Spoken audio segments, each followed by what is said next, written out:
Buenas tardes, hoy va a ser un comienzo de lo que va a ser una serie de conferencias sobre psicoanálisis para poder entender el funcionamiento del aparato psíquico, gestionar nuestras emociones y también pues para entender pues, bueno, los grupos de trabajo aplicándolo a ventas, a liderazgo, etc.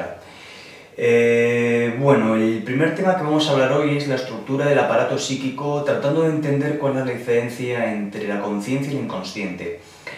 Aquí, pues bueno, voy a pararme un par de minutos para decir que, bueno, una de las cosas que se sigue cuestionando es si el psicoanálisis es una ciencia o no es una ciencia. Bueno, como bien dijo el doctor Menasa, toda ciencia debe tener un objeto de conocimiento y unos instrumentos, ¿no?, de aplicación, de manera que, operando sobre dicho objeto de estudio, tendríamos que poder producir transformaciones en la realidad donde opera, ¿de acuerdo? Es decir, hay una relación entre uno aplica una serie de instrumentos sobre algo en concreto y produce transformaciones. El psicoanálisis es una ciencia porque tiene un objeto de estudio que es el inconsciente, pero claro, aquí los detractores del psicoanálisis, que es muy fácil criticar lo que no se conoce o lo que se conoce malamente o lo que nunca se ha experimentado en el propio cuerpo. Entonces, antes de criticar el psicoanálisis, tumbarse 4 o 5 años en un diván, conocer los efectos del psicoanálisis y entonces es más fácil hablar y detractar si quieren el psicoanálisis, ¿vale? Pero bueno, no vamos a entrar en polémicas, nosotros vamos a ir con nuestra conferencia y vamos a ir trabajando pues, estos aspectos que a muchísima gente cada vez le interesan más y que es, pues, bueno, conocer el funcionamiento de su mente. En 1900 Freud publica una obra que es la interpretación de los sueños. Es un escrito que en su momento pues, conmociona bastante la realidad porque digamos que desubicó bastante el pensamiento imperante sobre lo que era la conciencia racionalista de por entonces, ¿no? Se pensaba siempre en la causa-efecto o todavía seguía existiendo el cogito cartesiano donde el sujeto piensa dónde es. Bueno, luego Freud, después de la interpretación de los sueños, nos va a decir que realmente somos donde no somos, ¿no? Y donde creemos que somos justamente ahí no somos, ¿no? Es decir, está diciéndonos que existe una parte inconsciente en la personalidad, que la tenemos absolutamente todos y va a ser, pues bueno, lo que nos va a hacer comportarnos de una manera u otra de cara pues, a la realidad y de cara a las personas.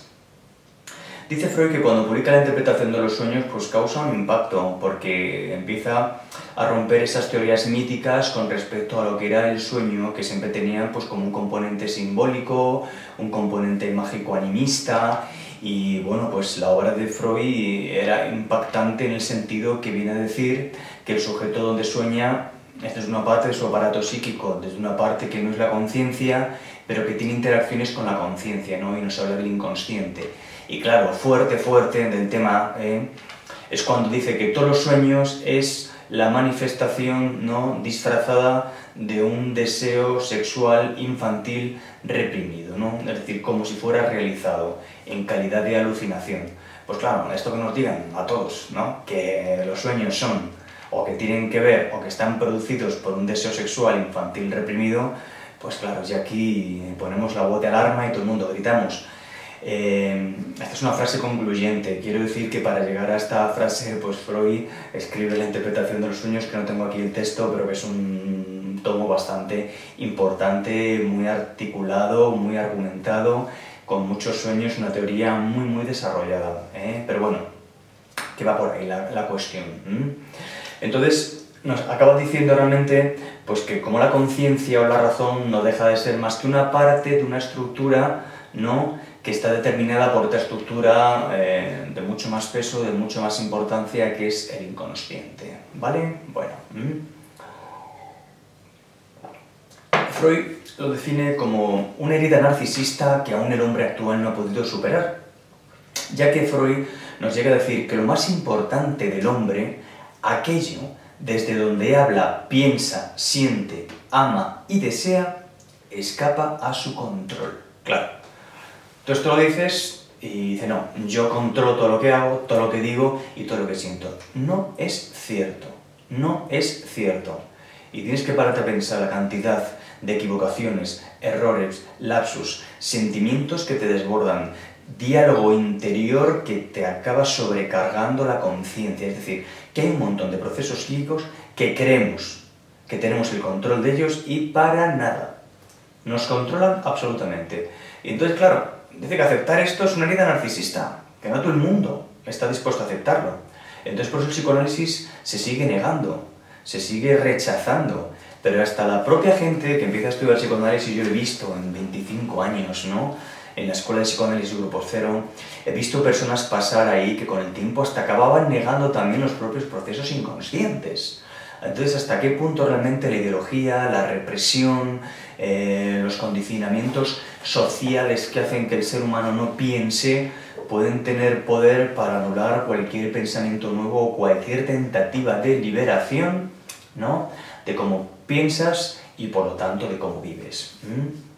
Pues que para estudiar psicoanálisis, para psicoanalizarte y para poder entender algo de psicoanálisis, te tienes que bajar el narcisismo. Y cuando digo el narcisismo es bajarte el ego y ser un poquito más humilde. Si no, es muy difícil escuchar, porque el ser humano siempre tiende a todo lo nuevo, a compararlo con algo conocido. Entonces, si cada vez que yo escucho algo diferente a mi manera de pensar o ser, evidentemente al tratar de compararlo con lo conocido, pues lo nuevo pierde su carácter de novedad. Es decir, que lo anulo. Entonces esto significa que cuando uno se pone a estudiar psicoanálisis, estás continuamente lo que estás escuchando lo estás racionalizando. Pero claro, como el aparato psíquico, como la mente es contradictoria, y ya lo veremos en esta conferencia, ¿no? Que realmente lo que no soportamos es las contradicciones espirituales, afectivas, emocionales de deseo. Cómo la misma persona que amo la puedo odiar, cómo puedo enriquecerme y a la vez puedo empobrecerme, cómo puedo soñar que deseo la muerte de mis padres cuando es lo que más quiero. Es decir, cómo este hermano al que nunca he tenido envidia o celos, de repente tengo manifestaciones que me demuestran todo lo contrario, con compañeros, con amigos, con la propia pareja. Entonces, estas contradicciones que no se entienden entre la conciencia y el inconsciente es lo que de alguna manera nos desequilibra. Por lo tanto, que si no aceptas que eres contradictorio y que en ti conviven las dos partes, es muy difícil escuchar esto de psicoanálisis, porque vas a tender a racionalizarlo. Y siempre vas a meter cuestiones moralistas. Esto está bien, esto está mal, esto es bueno, esto es malo. Y como ya veremos que en el inconsciente no hay moral. Convive lo bueno o lo malo, conviven los deseos sádicos, masoquistas, el odio, el amor, los deseos sexuales. Es decir, el inconsciente ni juzga ni calcula. Simplemente digamos que es una parte de la personalidad donde está justamente el lenguaje y donde cualquier combinación de lenguaje produce cualquier pensamiento, cualquier palabra o cualquier idea. Entonces, ¿qué quiere decir esto? Que lo primero, si quieres tener un pensamiento psicoanalítico, si quieres que tu mente se abra a nuevas concepciones del saber, que por lo tanto te van a liberar, tienes que soportar y tolerar que eres contradictorio. Que eres contradictorio. Y ser contradictorio no es ni mejor ni peor, que forma parte del aparato psíquico. Entonces, entendiendo tus propias contradicciones, vas a poder entender la parte inconsciente de la personalidad. Pero para eso tienes que aceptar la doble ambivalencia. Sí y no. Quiero y no quiero. Deseo y no deseo. Ahora me apetece, ahora no me apetece. Ahora estoy cansado, ahora estoy saltado, ahora estoy triste, ahora estoy alegre. Es decir, permanentemente estamos así, con un montón de ambivalencias que se nos presentan en la conciencia. Si echamos un recuento más o menos, al cabo del día podemos tener como más de 50 o 60 estados anímicos diferentes, o sea que somos como una montaña rusa permanentemente, ¿no? Que puedes levantarte muy contento y a la hora estás totalmente hundido, 5 minutos después te entra una euforia que no comprendes por qué, de repente te viene un recuerdo del pasado y te atrapa, te quita energía, algo te agota, algo te cansa.